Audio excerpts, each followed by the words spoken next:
turned my arm and I was scratched. Luckily it didn't break the skin, but I was scratched by an ultrasonic scaler that was in the handle there. So we need to be mindful of those things and be careful with those things. An exposure incident is going to be any exposure to eye, mouth, or other mucous membrane like the inside of our nose, any non-intact skin. So if you have an open cut, if you have a scrape, if you have a blister, if you have sunburn that is blistering, that potentially is a pathway for a virus to enter if we're not careful. So be mindful of those things. Okay, if an exposure happens, if you have a needle stick, if you have a splash to the eye, what's the first thing you do? Wash it. So if it's on your skin, wash it with soap and water. If it's in your nose, mouth, or eyes, flush it with water. If it's in your eyes, we have a eye wash station in the plaster lab. It's on the west wall where there's saline that you can flush your eyes with. And you want to give a good long flush. Flush if you have something in your eye, whether it's a splash to the eye of any potentially infectious material, or if it's a chemical that we use, that you use that same eye wash station. Okay. After you wash the area, report the exposure immediately to me. If I'm not here, report to Dr. Scott. If Dr. Scott's not here, report to Amy or Shar. If none of the four of us are here, my cell phone number is in the exposure control plan. So get my cell phone number and call me on my cell phone. We will direct you to a physician, a healthcare professional for treatment. Okay? And when that happens, we'll have a confidential medical evaluation. We will get any health information from the source individual. So if we have a needle stick, for instance, we're going to want to immediately check their health history. But as we know, there's a lot of people that don't know they may be infected with one of these viruses. And so we will call the source individual and ask them to be tested. They're not required by law to be tested for these things. In my career of 20 years, there's been a few instances where I've had to call a patient to explain to them this has occurred and we've asked them to be tested. I've yet to have one refuse. They're always, in my experience, they've been very helpful and willing to go through those tests. If the physician recommends any post-exposure medication or post-exposure prophylaxis, that will be provided at no cost. And if there's any counseling or further evaluation needed, we can take care of that.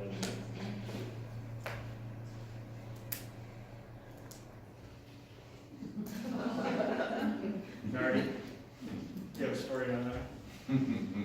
Nardi worked with a dentist that would always eat a bunch of Oreos before she would clean his teeth. Okay, let's test ourselves.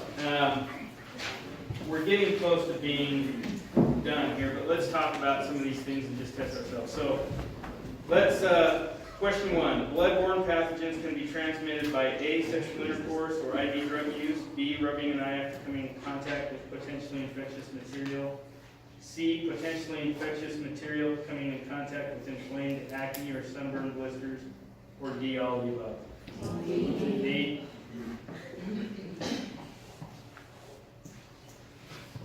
Right.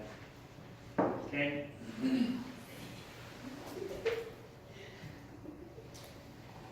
Employees should use PPE when A, there is reasonable anticipation of contact with blood or other potentially infectious material, B, cleaning up spills, C, responding to an emergency such as providing CPR, or D, all of the above.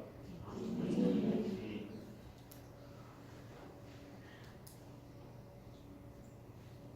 Good.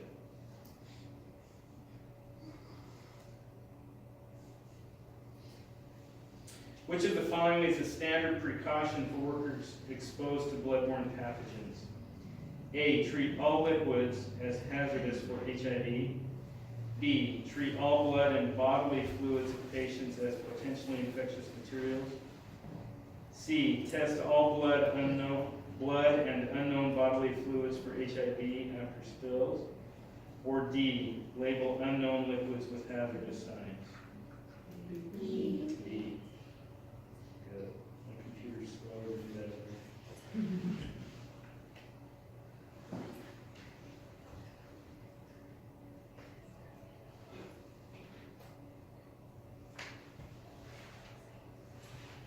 Hepatitis B is an inflammation of which body organ?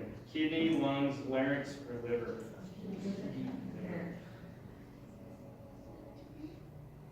Yes, B, liver.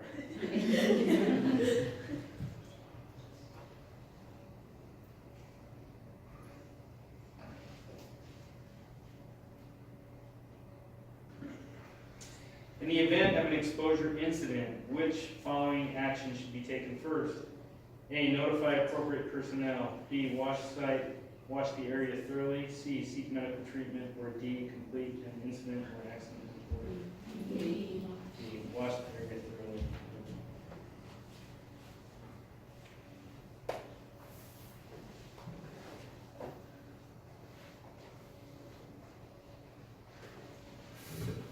Which of the following actions can help prevent exposure to bloodborne pathogens? A, wearing latex gloves. B, wearing goggles. C, washing hands. Or D, all of the above.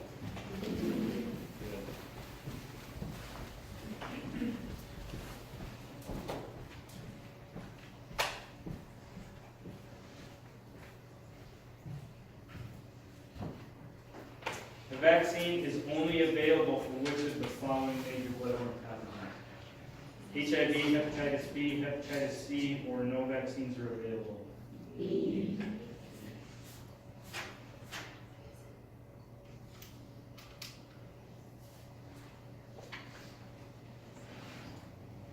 Which of the following are potential routes of entry for bloodborne pathogens?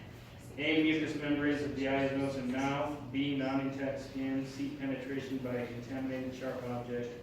Or D, all of the above.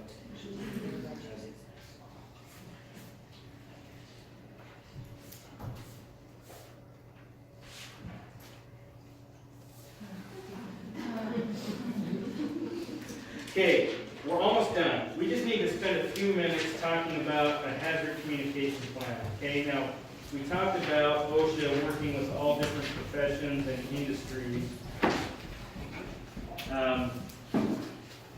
Some industries deal with a lot of chemicals, and they deal with chemicals in large quantities. We deal with a lot of chemicals in dentistry, but in very small quantities. So, for example, we use phosphoric acid daily. We frequently use hydrofluoric acid in very small quantities. If we were using phosphoric acid and hydrofluoric acid in large quantities, like 5-gallon buckets or 55-gallon drums, then we would need to document those things and work with those things in a much different way. When we have a little tiny bottle like this, we don't need to have warning labels on these potentially dangerous chemicals like we would if we had large quantities. Okay? So, there will be a hazard communication plan that will also, like this, that will also be in the first aid station. And in dentistry, we really don't need to make this very complicated. We really, when we're talking about chemicals in dentistry, we need to ask ourselves 3 questions. Okay, 1, how could this material hurt me? Whether it's acid, whether it's alcohol that we use, whether it's form of creosol that we might use when we're doing a pulpotomy on a pediatric patient. Those are all chemicals that can harm us. We need to know, how can this material hurt me? Number 2, we need to know what we can do to protect ourselves. And number 3, we need to know, where can I find the answers to these first 2 questions? Okay? So, how can this material hurt me? The answer is going to be on this OSHA quick card, which will be in our hazard communication plan. Okay? And these quick cards will explain the meaning of all of these signs or symbols that we may see on some of the chemicals that we work with. Okay? Whether it's a health hazard that could be a carcinogen or cause cells to mutate, or it could be reproductive toxicity, or it could be a risk to a pregnant woman. Gas cylinders can be dangerous. They can become projectiles if they fall. Corrosion, we have many chemicals that are acids that we use every day.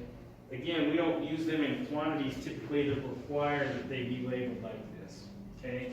One of the things that we're required to do is if we have a chemical that is labeled and we need to switch it to another container, that second container needs to be labeled. We never do that, and we won't do that in our office. If we're switching it to a smaller container, say a Dappin dish, to take it to the laboratory to use it immediately, we can do that, and we don't need to label it. Okay?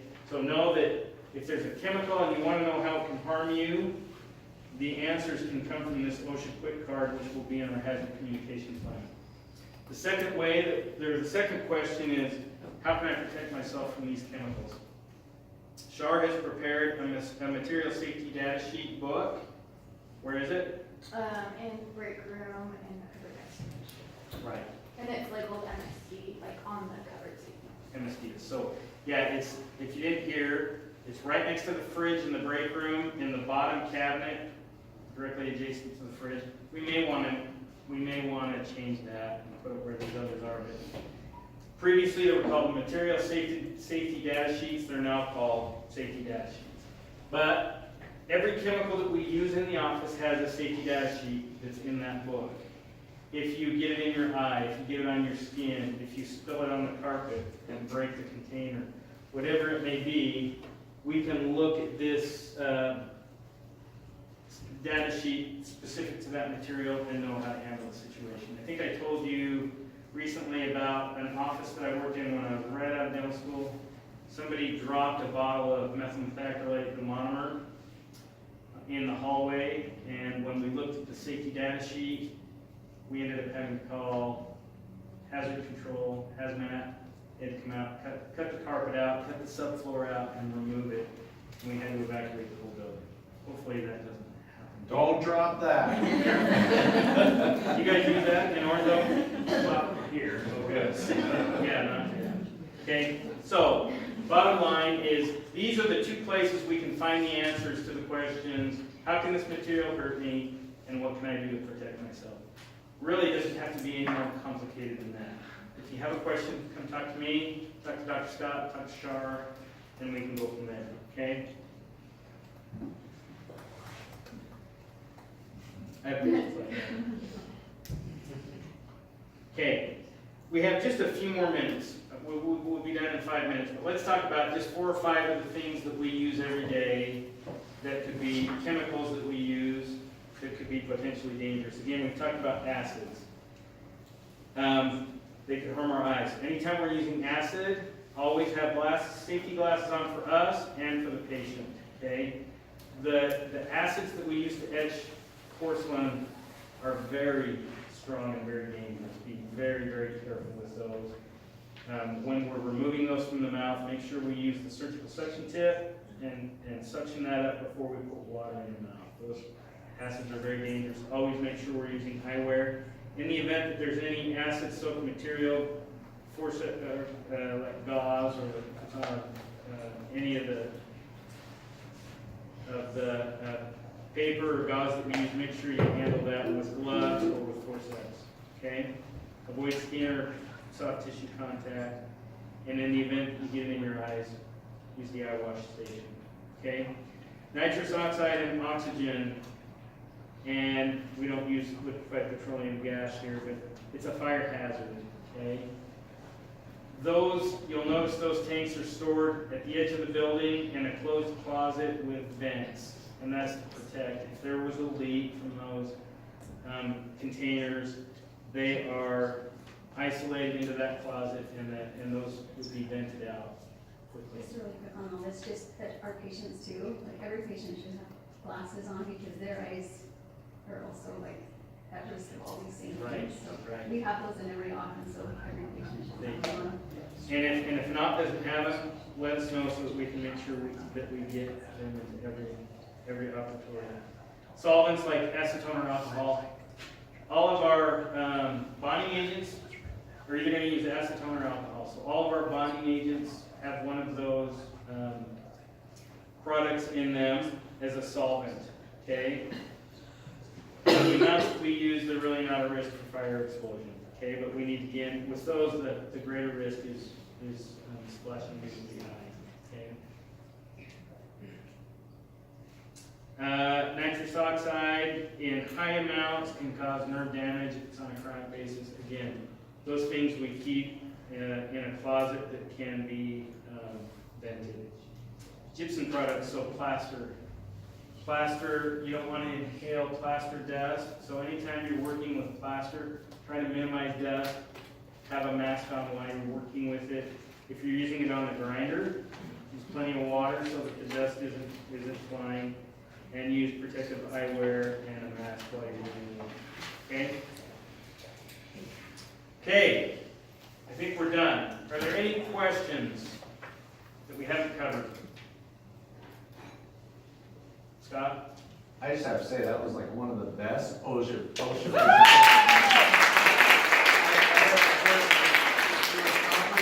It was relevant to what we did. I can't tell you how many of these in my career I've been to. All of you are awake, and everyone was watching Dr. Hadley, so seriously, that was Has anyone not had a chance to sign the attendance forms? Andy, did you sign it? Got it? Okay. If I can see those back, and I'll turn the time back over to Dr. Scott. Dr. Scott. Thank you. Oh, me. Okay. Great job, thank you. So I just want to